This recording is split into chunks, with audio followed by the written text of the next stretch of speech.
Buenas tardes, en esta oportunidad haré una lectura sobre los 10 principios de la economía. El término economía proviene de la palabra griega okinomos, que significa el que administra un hogar. Este origen tal vez parezca peculiar a primera vista, pero en realidad los hogares y las economías tienen mucho en común. Un hogar tiene que tomar numerosas decisiones. Tiene que decidir qué miembros van a realizar cada tarea y qué va a recibir cada uno a cambio. ¿Quién hará la comida? ¿Quién hará la colada? ¿Quién se tomará de merienda el trozo de tarta que ha sobrado? ¿Quién elegirá el programa de televisión que van a ver? En suma, el hogar tiene que distribuir sus recursos escasos entre sus distintos miembros, teniendo en cuenta la capacidad, los esfuerzos y los deseos de cada uno de ellos. La sociedad tiene que tomar, al igual que un hogar, numerosas decisiones. Tiene que decidir qué trabajos se realizarán y quiénes lo realizarán. Necesita algunas personas para trabajar la tierra, otras para hacer la ropa y otras para diseñar programas informáticos. Una vez que ha asignado a los individuos, así como la tierra, los edificios y las máquinas, a las diversas tareas, también tiene que asignar los bienes y servicios que estos producen. Tienen que decidir quién comerá caviar y quién patatas, quién conducirá un Mercedes y quién irá en autobús. El problema económico. Estas decisiones representan en síntesis el problema económico. Toda sociedad tiene que responder a 3 preguntas. ¿Qué bienes y servicios se deben producir? ¿Cómo se deben producir estos bienes y servicios? ¿Y quién debe recibir los bienes y los servicios que se han producido? Sería fácil responder a esas preguntas si hubieran tantos recursos que la sociedad pudiera producir todo lo que quisiera a sus ciudadanos, pero no es así. La sociedad nunca tendrá suficientes recursos para producir los bienes y los servicios que satisfarían los deseos y las necesidades de sus ciudadanos. Estos recursos se pueden clasificar en términos generales en 3 categorías. Tierra. Todos los elementos naturales de la tierra. Engloba cosas como los yacimientos minerales, por ejemplo el mineral de hierro, el oro y el cobre, los peces que hay en el mar, el carbón y todos los productos alimenticios que producen la tierra. David Ricardo, en su obra Principios de Economía, Política y Tributación, se refiere a la tierra con la expresión fuerzas originarias e indestructibles del suelo. Trabajo. El esfuerzo humano, tanto mental como físico, que se realiza en la producción. Un trabajador de una fábrica que produce herramientas de precisión, un banquero inversor, un barrendero, un maestro. Todos ellos son formas de trabajo. Capital. El equipo y las estructuras que se utilizan para producir bienes y servicios. Los bienes de capital engloban la maquinaria de las fábricas, los edificios, los tractores, los ordenadores, los hornos de cocina, todo aquello en lo que el bien no se utiliza por sí mismo, sino por su aportación en la producción. Escasez y elección. La sociedad tiene que gestionar los recursos que posee. La gestión de los recursos de la sociedad es importante porque estos son escasos. La escasez significa que la sociedad tiene recursos limitados y por tanto no puede producir todos los bienes y los servicios que desean tener los individuos. De la misma manera que un hogar no puede dar a todos y a cada uno de sus miembros todo lo que desean, una sociedad no puede dar a todos y a cada uno de los individuos el máximo nivel de vida al que aspira. La economía es el estudio del modo en que la sociedad gestiona sus recursos escasos e intenta responder a las 3 preguntas fundamentales que hemos señalado antes. En la mayoría de las sociedades, la asignación de los recursos es fruto de las acciones conjuntas de millones de hogares y de empresas por medio de un sistema de mercados, los economistas. Estudian el modo en que toman decisiones las personas, cuánto trabajan, qué compran, cuánto ahorran y cómo invierten sus ahorros. Estudian el modo en que se interrelacionan, por ejemplo, examinan la forma en que la multitud de compradores y vendedores de un bien determinan conjuntamente el precio al que se vende este y la cantidad que se vende. Analiza las fuerzas y las tendencias que afectan a la economía en su conjunto, entre las cuales se encuentra el crecimiento de la renta media, la proporción de la población que no encuentra trabajo y la tasa a la que se suben los precios. Aunque el estudio de la economía tiene numerosas facetas, está unificado por varias ideas fundamentales. En el resto de este capítulo examinamos los 10 principios de la economía. No se preocupe el lector si no los comprende todos al principio o si no le parecen totalmente convincentes. En los siguientes capítulos analizaremos estas ideas más extensivamente. Aquí introducimos los 10 principios simplemente para ofrecer una visión panorámica del objeto de estudio de la economía. Considere este capítulo como un avance de las próximas atracciones. ¿Cómo toman decisiones los individuos? Una economía no tiene nada de misterioso. Independientemente de que nos refiramos a la economía de un grupo de países como la Unión Europea o la economía de un país como la India o la economía de todo el mundo. Una economía no es más que un grupo de personas que se interrelacionan en su vida diaria. La economía se refiere a todas las actividades relacionadas con la producción y el intercambio que se realizan diariamente, es decir, a todas las compras y a todas las ventas. El nivel de actividad económica se refiere a la cantidad de compras y de ventas que se realizan en la economía durante un periodo de tiempo. Como la conducta de una economía refleja la conducta de los individuos que la componen, iniciamos nuestro estudio del análisis económico con 4 principios por los que se rigen los individuos para tomar decisiones. Primer principio: los individuos se enfrentan a disyuntivas. Hay un viejo dicho común entre los economistas que resume la primera lección sobre la toma de decisiones: el que algo quiere, algo le cuesta. Pero conseguir lo que nos gusta, normalmente tenemos que renunciar a otra cosa que también nos gusta. Tomar decisiones es elegir entre los beneficios de un objeto y los de otro. Consideremos el caso de un estudiante que tiene que decidir cómo va a repartir su recurso más valioso, su tiempo. Puede dedicarlo todo a estudiar economía, lo cual le reportará beneficios como una calificación más alta. Puede dedicarlo todo a disfrutar de actividades de ocio, lo cual le reportará otros beneficios, o puede repartirlo entre las dos actividades. Por cada hora que estudia, renuncia a una hora que podría dedicar a ir al gimnasio, a montar bicicleta, a ver la televisión, o a echarse la siesta, o a trabajar a tiempo parcial, a fin de tener algún dinero más para sus gastos. Consideremos el caso de los padres que tienen que decidir cómo van a gastar la renta familiar.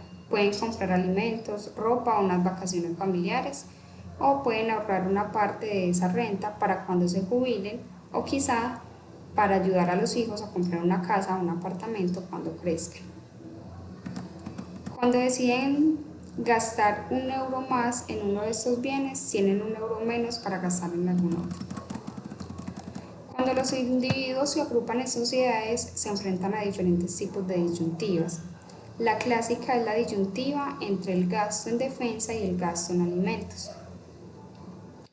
Cuanto más gastamos en defensa nacional para proteger a nuestro país de los agresores extranjeros, menos podemos gastar en bienes de consumo para mejorar nuestro nivel de vida. En la sociedad moderna también es importante la disyuntiva entre un medio ambiente limpio y un elevado nivel de renta. La legislación que obliga a las empresas a reducir la contaminación eleva el coste de la producción de bienes y servicios. Al ser más altos los costes, estas acaban obteniendo menos beneficios, pagando unos salarios más bajos, cobrando unos precios más altos o las 3 cosas a la vez.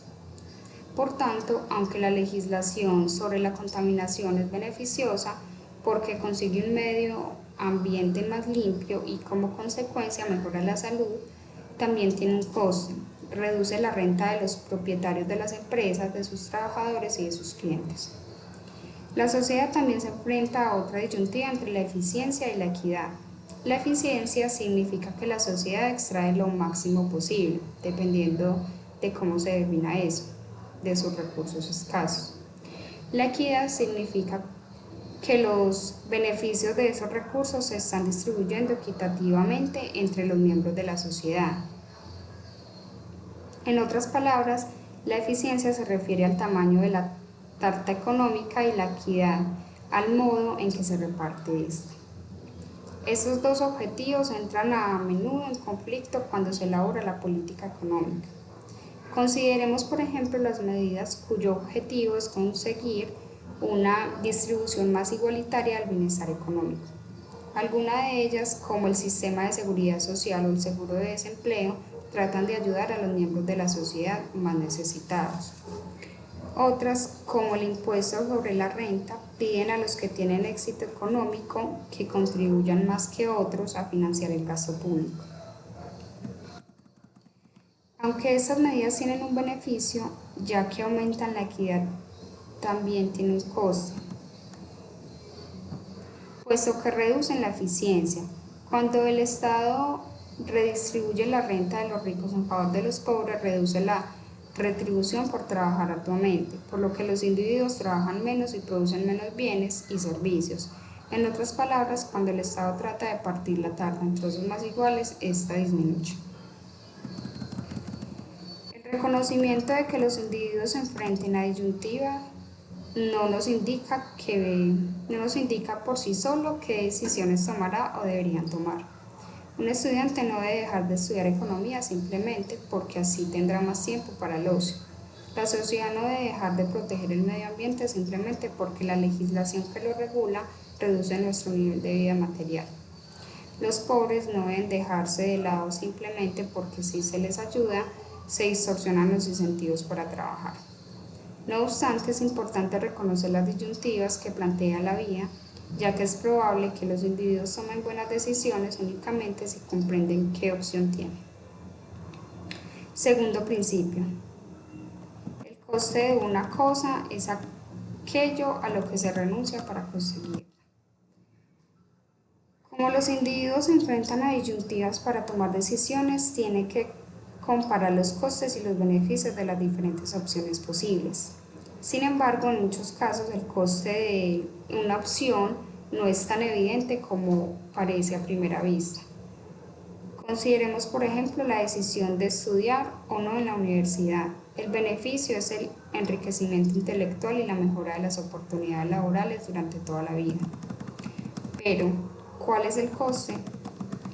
Para responder a esta pregunta, a lo mejor tenemos la tentación de sumar el dinero que gastamos en matrícula, libros, alojamiento y manutención. Sin embargo, ese total no representa realmente aquello a lo que renunciamos para estudiar un año en la universidad. El primer problema de esta respuesta es que incluye algunas cosas que no son realmente costes de estudiar en la universidad. Aunque una persona dejara de dedicarse exclusivamente a estudiar, tendría que dormir en algún sitio y tendría que comer. El alojamiento y la manutención solo forman parte de los costes de estudiar en la universidad si son más caros en la universidad que en algún otro sitio. De hecho, el coste del alojamiento y la manutención en la universidad podría ser menor que el gasto en alquileres y alimentación que pagaría si viviera por su cuenta. En este caso, el ahorro en el alojamiento y manutención es en realidad un beneficio de estudiar en la universidad. El segundo problema de este cálculo de los costes se halla en que no tiene en cuenta el mayor coste de estudiar en la universidad, el tiempo. Cuando una persona dedica un año a asistir a clase, leer libros de texto y hacer trabajos de un curso, no puede dedicar ese tiempo a trabajar. Los salarios a los que se renuncia por estudiar en la universidad constituyen el mayor coste de la educación superior para la mayoría de los estudiantes. El coste de oportunidad de una cosa es aquello a lo que renunciamos para conseguirla. Cuando tomamos una decisión, como ir a la universidad, tenemos que ser conscientes de los costes de oportunidad que acompañan a cada una de las opciones posibles. En realidad, normalmente lo somos. Los jugadores universitarios del rugby baloncesto o golf, que pueden ganar mucho dinero si abandonan los estudios superiores y se dedican al deporte profesional, son muy conscientes de que por ellos el coste de oportunidad de ir a la universidad es muy alto. No es sorprendente que a menudo lleguen a la conclusión de que el beneficio no merece el coste. Tercer principio, las personas racionales piensan en términos marginales. En la vida, raras veces es fácil tomar decisiones y esas normalmente plantean problemas. A la hora de cenar, no tenemos que elegir entre ayunar o comer lo más posible, sino entre tomar o no un trozo más de pizza. Cuando se acercan las fechas de los exámenes, no tenemos que elegir entre no estudiar nada o estudiar 24 horas al día, sino entre dedicar una hora más a repasar los apuntes o a ver la televisión. Los economistas utilizan el término cambios marginales para describir los pequeños ajustes adicionales que se realizan en un plan que ya existía. Tenga presente el lector que margen significa borde, por lo que los cambios marginales son los ajustes que realizamos en los bordes de lo que hacemos. En muchas situaciones tomamos las mejores decisiones pensando en términos marginales. Supongamos, por ejemplo, que estamos considerando la posibilidad de estudiar un máster una vez terminados los estudios de grado. Para tomar esta decisión tenemos que saber cuáles son los beneficios adicionales de un año más de estudios, unos salarios más altos durante toda la vida y el mero placer de aprender. Y los costes adicionales en los que incurrimos, otro año más de tasas universitarias y otro año más de salarios que dejamos de ganar. Comparando estos beneficios marginales y estos costes marginales, podemos saber si merece la pena seguir estudiando un año más. Los individuos y las empresas pueden tomar mejor decisiones pensando en términos marginales. Una persona racional emprende una acción si y solo si el beneficio marginal de esa acción es mayor que el coste marginal. Cuarto principio. Los individuos responden a los incentivos. Como los individuos toman decisiones comparando los costes y los beneficios, su comportamiento puede cambiar cuando cambian los costes o los beneficios, es decir, los individuos responden a los incentivos. Por ejemplo, cuando sube el precio de las manzanas, la gente decide comer más peras y menos manzanas, porque el coste de comprar manzanas es mayor. Al mismo tiempo, los cultivadores de manzana deciden contratar más trabajadores y cosechar más manzanas, ya que el beneficio de vender manzanas también es mayor. Como veremos, el efecto que produce el precio en la conducta de los compradores y los vendedores es en un mercado, en este caso en el mercado de manzanas, es crucial para comprender cómo funciona la economía. Los poderes públicos nunca deben olvidar los incentivos, ya que muchas de las medidas que toman alteran los costes o los beneficios a los que se enfrentan los individuos y por tanto su conducta.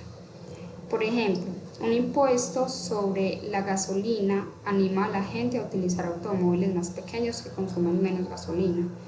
También la anima a utilizar el transporte público en lugar del automóvil o a vivir más cerca del centro de trabajo. Cuando los poderes públicos no tienen en cuenta cómo afectan sus medidas a los incentivos, a menudo acaban obteniendo unos resultados que no pretendían. Por ejemplo, en el Reino Unido existía una desgravación fiscal para dar a los propietarios de locales comerciales que no estaban utilizándose un incentivo para que les encontraran nuevos usos y nuevos dueños. El gobierno decidió suprimir la desgravación fiscal y dio a entender que así ahora los propietarios de los locales tendrían un incentivo para volver a utilizarlos lo antes posible con el fin de no perder la desgravación. Desgraciadamente, cuando entró en vigor la nueva medida, la economía se encontraba sumida en una grave recesión. No era fácil para los dueños de los locales encontrar nuevos arrendatarios y no digamos conseguir que se crearan nuevas empresas en estas propiedades vacías. Algunos pensaron que era más barato demoler sus locales que tener que pagar un impuesto por ellos. ¿Ese es el resultado que quería el gobierno? Casi seguro que no. Este es un ejemplo del principio general según el cual los individuos responden a los incentivos. Muchos de los incentivos que estudian los economistas son sencillos y otros son más complejos. A nadie le sorprende, por ejemplo, que la gente utilice un automóvil más pequeño cuando los impuestos sobre la gasolina y por tanto su precio son relativamente altos. Sin embargo, como pone de manifiesto el ejemplo de la supresión de las desgravaciones fiscales por los locales comerciales vacíos, las medidas que toman los gobiernos pueden producir unos efectos que son obvios de antemano. Cuando se analiza una medida, hay que tener en cuenta no solo los efectos directos, sino también los efectos indirectos que actúan a través de los incentivos. Si la medida altera los incentivos, alterará la conducta de los individuos. ¿Cómo interactúan los individuos? Los 4 primeros principios analizados se refieren al modo en que tomamos decisiones. Muchas de las decisiones que tomamos a lo largo de nuestra vida nos afectan no solo a nosotros, sino también a otras personas. Los 3 principios siguientes se refieren a la forma en que interactuamos. Quinto principio. El comercio puede mejorar el bienestar de todo el mundo. Estados Unidos y China son competidores de Europa en la economía mundial. Esto es cierto en algunos aspectos, pues las empresas estadounidenses y las chinas producen mucho de los mismos bienes que producen las empresas europeas. Los fabricantes de juguetes compiten por los mismos clientes en el mercado de juguetes. Los cultivadores de fruta compiten por los mismos clientes en el mercado de fruta. Sin embargo, es fácil cometer un error cuando se piensa en la competencia entre los países. El comercio entre Europa y Estados Unidos y China no es como una competición deportiva, en la que uno de los equipos gana y el otro pierde, un juego de suma cero. En realidad ocurre lo contrario, el comercio entre dos economías puede mejorar el bienestar de las dos. Para ver por qué, observamos cómo afecta el comercio a nuestra familia. Cuando un miembro de nuestra familia busca trabajo, compite con los miembros de otras que están buscando trabajo. Las familias también compiten entre sí cuando van de compras, ya que cada una quiere comprar los mejores bienes al precio más bajo posible. Por tanto, cada una de las familias de la economía compiten en cierto sentido con todas las demás. A pesar de esta competencia, nuestra familia no mejoraría su bienestar si se aislara del resto. Si se aislara, tendría que cultivar sus propios alimentos, hacerse su propia ropa y construirse su propia casa. Es evidente que gana mucho si aprovecha la posibilidad de comerciar con otras. El comercio permite a cada persona especializarse en las actividades que mejor realiza, ya sea cultivar el campo, coser o construir viviendas. Comerciando con otras personas puede comprar una variedad mayor de bienes y de servicios con un coste más bajo. Los países, así como las familias, se benefician de la posibilidad de comerciar entre sí. El comercio permite a los países especializarse en lo que hacen mejor y disfrutar de una variedad mayor de bienes y de servicios. Los japoneses y los estadounidenses, así como los coreanos y los brasileños, son tanto socios de Europa en la economía mundial como competidores. Sexto principio. Los mercados normalmente constituyen un buen mecanismo para organizar la actividad económica. La caída del comunismo en la Unión Soviética y en Europa Oriental durante la década de los 80 posiblemente sea el cambio más importante que ha ocurrido en el mundo en los últimos 50 años. Los países comunistas se basaban en la premisa de que los planificadores centrales del gobierno eran los que estaban en mejores condiciones para dirigir la actividad económica y responder a las 3 preguntas fundamentales del problema económico. Esos planificadores decidían qué bienes y servicios se producían, qué cantidad se producían y quiénes lo producían y lo consumían. La planificación central se basaba en la teoría de que el gobierno era el único que podía organizar la actividad económica de una forma que promoviera el bienestar económico del país en su conjunto. Actualmente, la mayoría de los países que tenían una economía basada en un sistema de planificación central, como Rusia, Polonia, Angola, Mozambique y la República Democrática del Congo, ha abandonado este sistema y está tratando de desarrollar economías de mercado. En una economía de mercado, las decisiones del planificador central son sustituidas por las decisiones de millones de empresas y hogares. Las empresas deciden a quién contratan y qué producen. Los hogares deciden en qué empresas trabajan y qué compran con su renta. Esas empresas y hogares interactúan en el mercado en el cual los precios y su interés personal orientan sus decisiones. El éxito de las economías de mercado es desconcertante a primera vista. Al fin y al cabo, en una economía de mercado nadie tiene en cuenta el bienestar económico de la sociedad en su conjunto. En los libres mercados hay muchos compradores y vendedores de numerosos bienes y servicios y a todos les interesa principalmente su propio bienestar. Sin embargo, a pesar de que las decisiones se toman de una manera descentralizada y de que los que las toman buscan su propio provecho. Las economías de mercado han demostrado ser capaces de organizar con notable éxito la actividad económica de una forma que promueve el bienestar económico general. Uno de nuestros objetivos en este libro es comprender la magia de la mano invisible de Adam Smith. Cuando el lector estudie economía, verá que los precios son el instrumento con el que la mano invisible dirige la actividad económica. Los precios reflejan tanto el valor que tiene un bien para la sociedad como el coste que tiene para ella producirlo. Como los hogares y las empresas observan los precios cuando deciden lo que van a comprar y a vender, tienen en cuenta sin saberlo los beneficios y los costes sociales de sus actos. Por tanto, los precios ayudan a estos agentes económicos a obtener unos resultados que en muchos casos maximizan el bienestar de la sociedad en su conjunto. Séptimo principio. El Estado puede mejorar a veces los resultados del mercado. Si la mano invisible del mercado es tan maravillosa, ¿por qué necesitamos al Estado? Una de las respuestas es que la mano invisible necesita al Estado para protegerla. Los mercados solo funcionan si se hacen respetar los derechos de propiedad. Un agricultor no cultivará nada si espera que le roben la cosecha y un restaurante no servirá almuerzo si no tiene la seguridad de que los clientes no se irán sin pagar. Todos recurrimos a la policía y a los tribunales que pone a nuestra disposición el Estado para que velen por nuestros derechos sobre las cosas que producimos.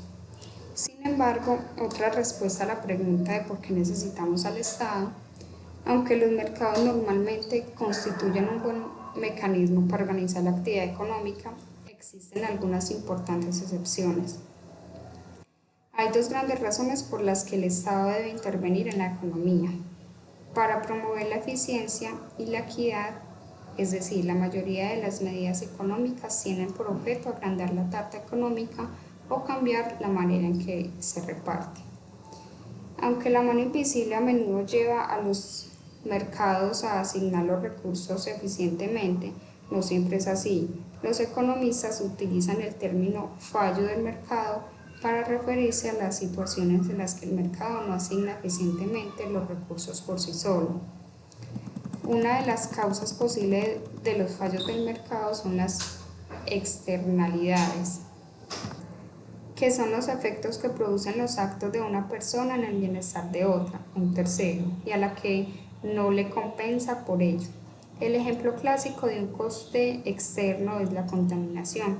Otra de las causas posibles de los fallos del mercado es el poder de mercado, que se refiere a la capacidad de una persona o de una empresa o de un grupo de empresas para influir indebidamente en los precios de mercado. Cuando hay un fallo del mercado, una política bien diseñada puede mejorar la eficiencia económica. La mano invisible también puede no garantizar la distribución equitativa de la prosperidad económica. Una de las tres preguntas a las que tiene que responder la sociedad es quién recibe lo que se produce. Una economía de mercado retribuye a los individuos según su capacidad para producir cosas que otros están dispuestos a pagar. El mejor jugador de fútbol del mundo gana más que el mejor jugador de ajedrez del mundo, simplemente porque la gente está dispuesta a pagar más por ver un partido de fútbol que por ver una partida de ajedrez. esa persona está recibiendo más de lo que se produce como consecuencia de lo que gana. La mano invisible no garantiza a todo el mundo suficientes alimentos, una ropa decente y una asistencia sanitaria adecuada. Muchas de las medidas que toman los poderes públicos, como el impuesto sobre la renta y el sistema de seguridad social, pretenden conseguir una distribución más equitativa del bienestar económico. Decir que el Estado puede mejorar a veces los resultados del mercado no significa que siempre los mejore. Las medidas no son tomadas por ángeles, sino que son fruto de un proceso político que dista de ser perfecto. Algunas veces su único objetivo es recompensar a los que tienen poder político. Otras son tomadas por gobernantes bien intencionados que no están totalmente informados. Uno de los objetivos del estudio de la economía es ayudar a saber cuándo es justificable la política de un gobierno para promover la eficiencia o la equidad y cuándo no. ¿Cómo funciona la economía en su conjunto? Hemos comenzado viendo cómo toman decisiones los individuos y a continuación hemos visto cómo interactúan. Todas estas decisiones e interacciones constituyen la economía. Los 3 últimos principios de los 10 se refieren al funcionamiento de la economía en su conjunto.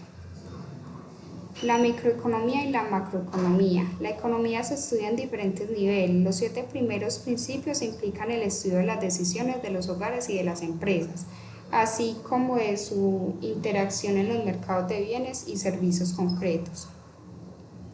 En los 3 últimos principios examinamos el funcionamiento de la economía en su conjunto, que es simplemente la suma de las actividades que realizan todos estos agentes económicos en todos estos mercados.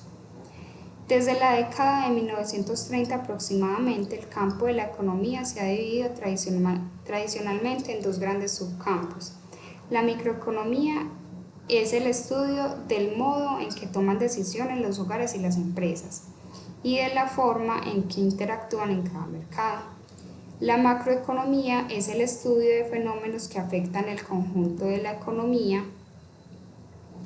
Una microeconomista podría estudiar los efectos de un impuesto sobre el uso del automóvil para reducir el tráfico en el centro de la ciudad, las consecuencias de la competencia extranjera para la industria automovilística europea o el modo en que influye la posesión de estos estudios universitarios en lo que gana una persona a lo largo de toda su vida. Un macroeconomista podría estudiar los efectos del endeudamiento del Estado, la evolución de la tasa de desempleo de una economía o distintas medidas para aumentar el crecimiento del nivel de vida de un país. La microeconomía y la macroeconomía están estrechamente relacionadas entre sí, como los cambios de la economía agregada son el resultado de las decisiones de millones de personas. Es imposible comprender los fenómenos macroeconómicos sin examinar las decisiones microeconómicas correspondientes. Por ejemplo, un macroeconomista podría estudiar la repercusión de una reducción del impuesto sobre la renta en la producción total de bienes y servicios de una economía. Para analizar esta cuestión tendría que preguntarse cómo afecta la reducción del impuesto a las decisiones de los hogares sobre su cantidad de gastos en bienes y servicios.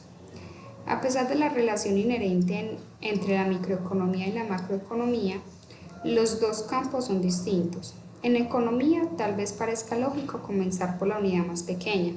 Sin embargo, esa manera de proceder no es ni necesaria ni siempre la mejor.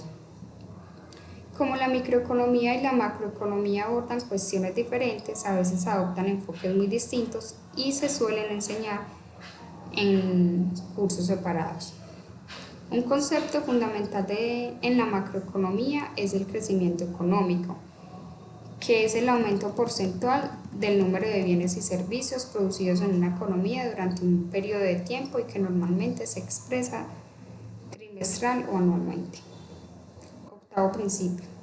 El nivel de vida de una economía depende de su capacidad para producir bienes y servicios.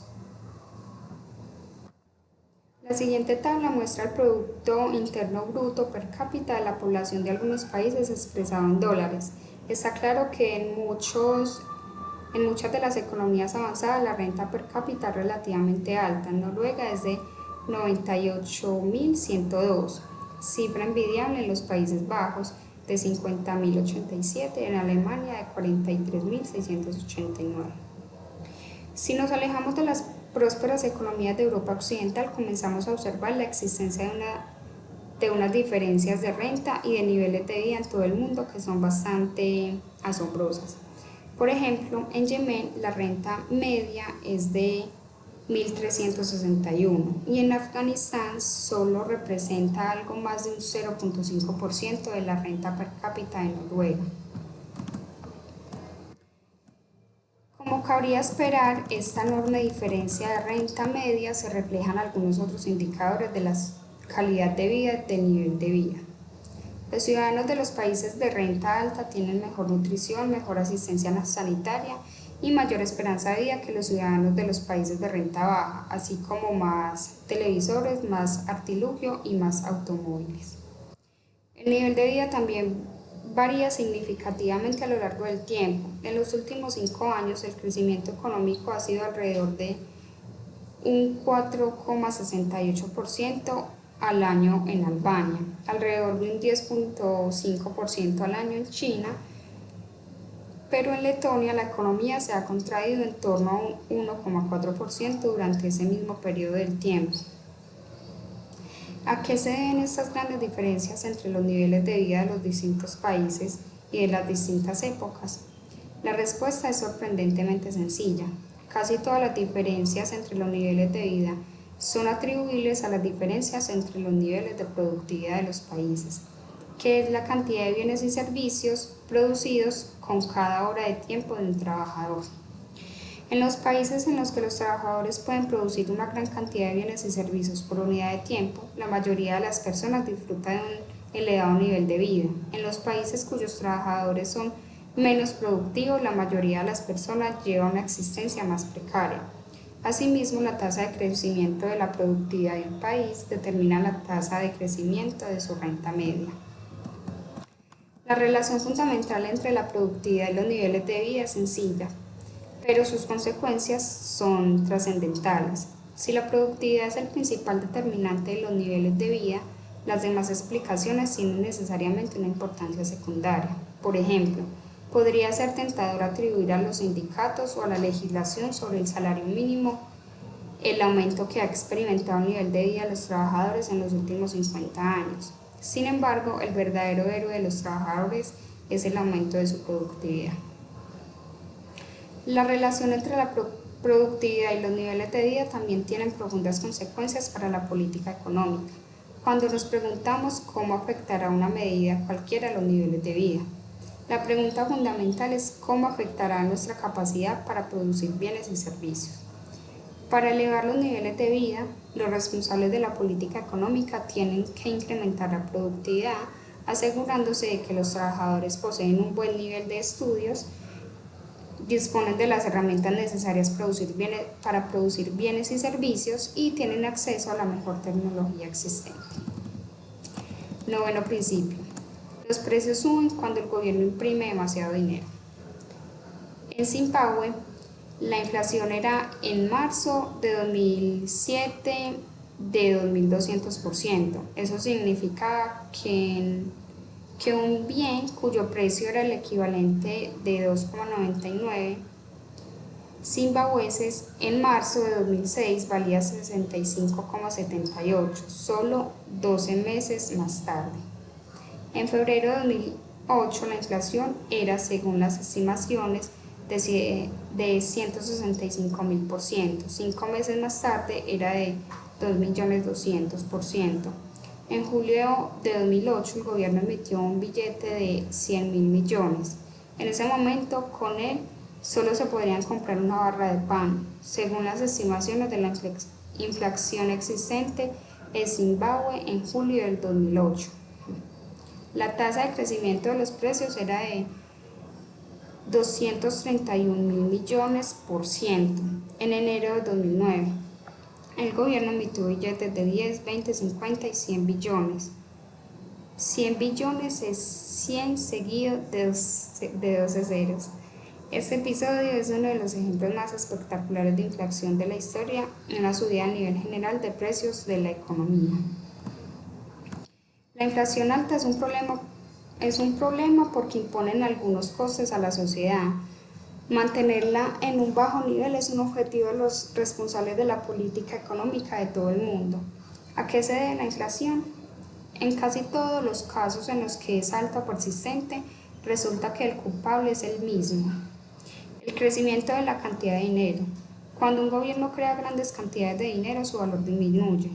Cuando hemos señalado antes, el gobierno zimbabuense está emitiendo billetes de denominaciones cada vez mayores.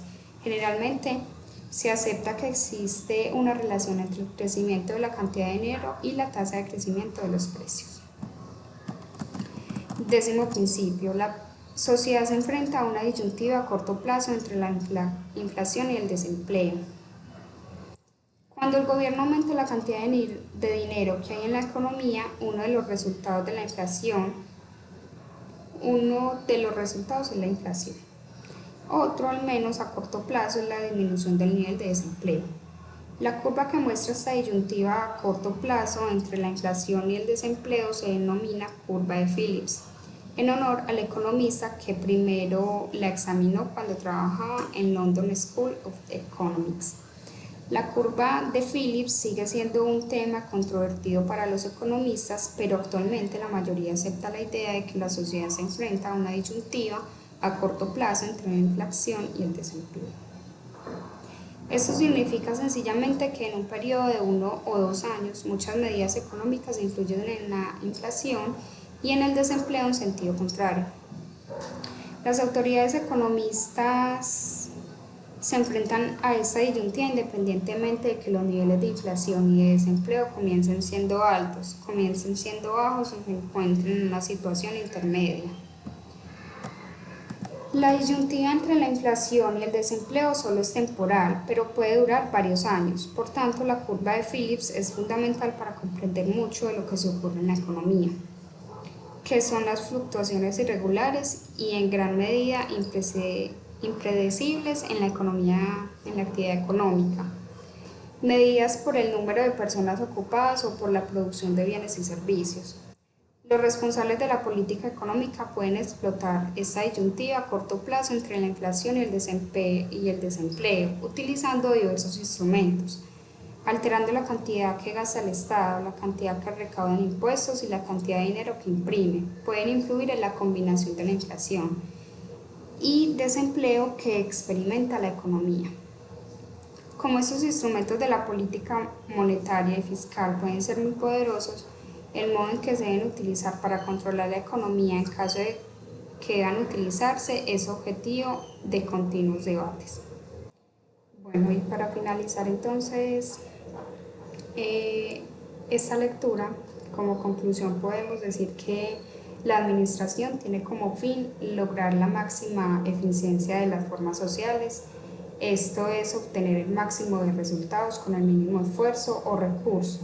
Esta ley, llamada la ley de oro, tiene su más clara aplicación en la economía, siendo en ella donde primero se formuló y donde más exactamente se aplica, por lo que se le conoce como la ley de economía básica. Ambos principios aplican la misma ley, que por cierto es una ley de validez universal usada en el campo del arte. En tanto que la economía la aplica a la producción, distribución y consumo de los bienes materiales, la administración la emplea en lograr la máxima eficiencia de un órgano o un organismo social, prescindiendo de que éste pueda tener o no fines económicos. Así se busca entonces la máxima eficiencia de un grupo deportivo, científico, literario o religioso. Con esto finaliza entonces el reto de esta semana y muchas gracias, feliz noche.